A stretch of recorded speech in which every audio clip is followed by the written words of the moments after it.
Hello, everyone, and welcome back. As we're studying through these life habits that the first century church did and that Jesus himself did, I want us to look at acting today. Now, if you've been following along with our series, you know that we've been going through different life stages or life seasons, if you will. And we'll talk about that more next week as we close up the series. But we have looked at community and we've looked at solitude. We've looked at feasting and we've looked at fasting. And now we've talked about praying and we're going to be talking about acting. And the reason that we're looking at these different things is because we see these show up in the first century church in different ways. And one of the things that I want to talk about today in acting is not contrary or opposite of prayer, but it's something to be coupled along with it. In our Zoom class, we talked about how we needed to pray more for others around us. And we talked about how Jesus used the Lord's Prayer as kind of a model of the two greatest commandments. And we talked about if we prayed more for others, maybe we would see ourselves acting more towards others. And so we're talking about acting this week. And one thing that I want to look at is some examples from the Bible of when people were praying when they should have been acting. So if you have your Bibles, go ahead and be turning over to Exodus chapter 14.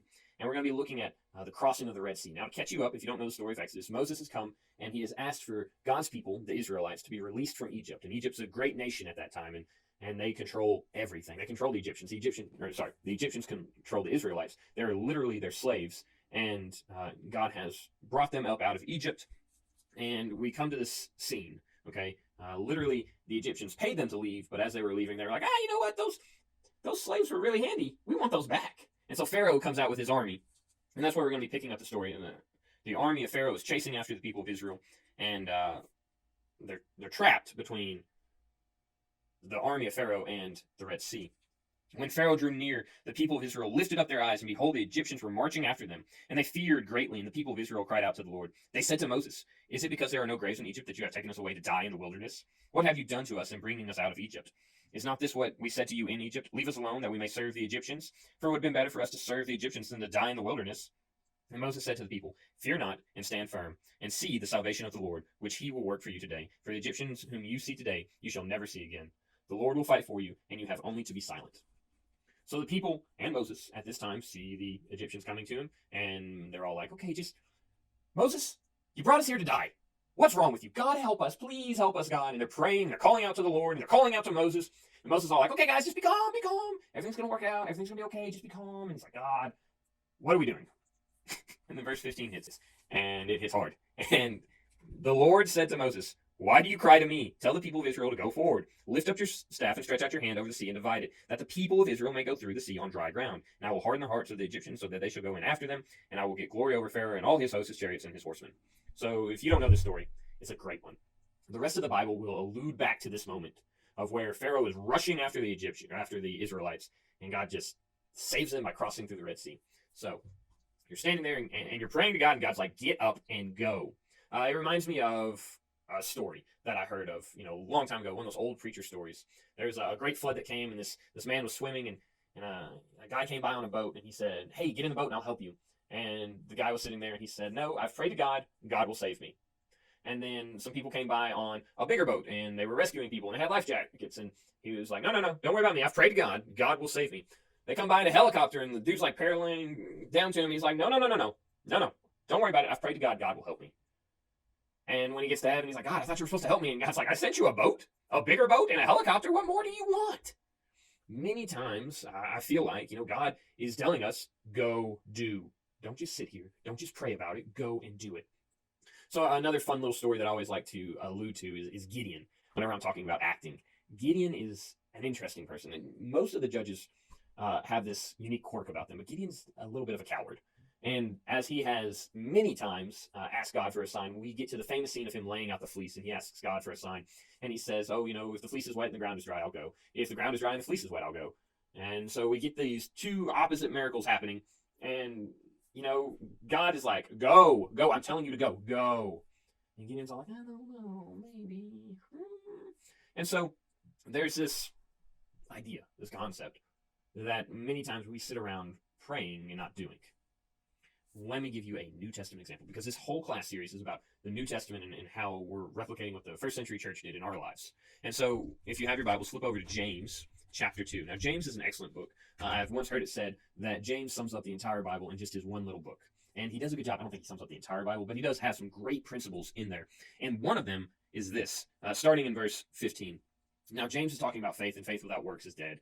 And so he says, if a brother or sister is poorly clothed and lacking in daily food, and one of you says to him, go in peace, be warmed and be filled, without giving them the things needed for the body, what good is that?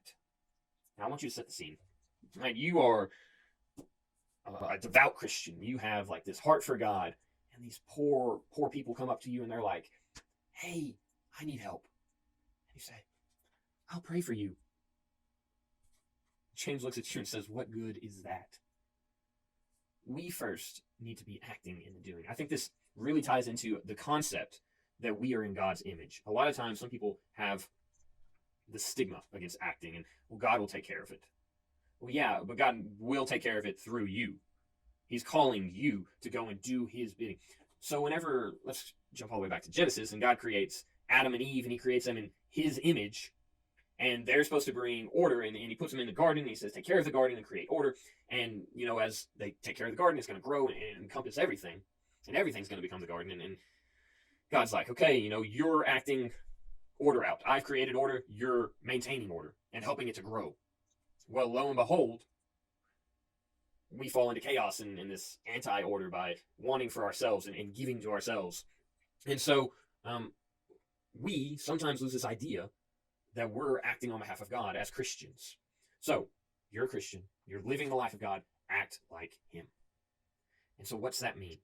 Well, while prayer is important, do not mishear me. I just did an entire class about how important prayer was.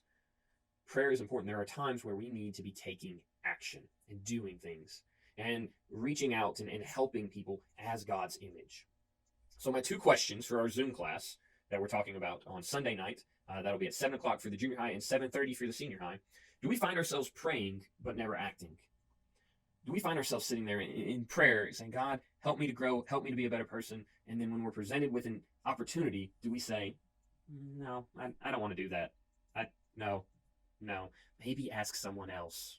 And God's like, you asked for this. I'm giving you this opportunity. You asked for it. And we're like, no, I'll pray about it. Or are we people that are too active? Are we going and doing too much and never taking time to pray? That's something we can talk about in our Zoom class. My second question are there situations where we're scared to act? God presents a situation in front of us and we're like, uh-oh, I don't know what to do. See, if I do this, then I have to do that, and that's, or if I do this, I might get asked to do that. Let me give you a good example. You ready for this one? If I get baptized, somebody may ask me to stand up and lead a prayer. Or if I get baptized, somebody may ask me to stand up and lead a song. We're scared of enacting because we're scared of what may come from that. We may get more responsibility by taking on a little. And in fact, the Bible promises us just that if we take in, if we're good with a little, we'll be given more. And so are there situations where we are scared to act? Those are my 2 questions.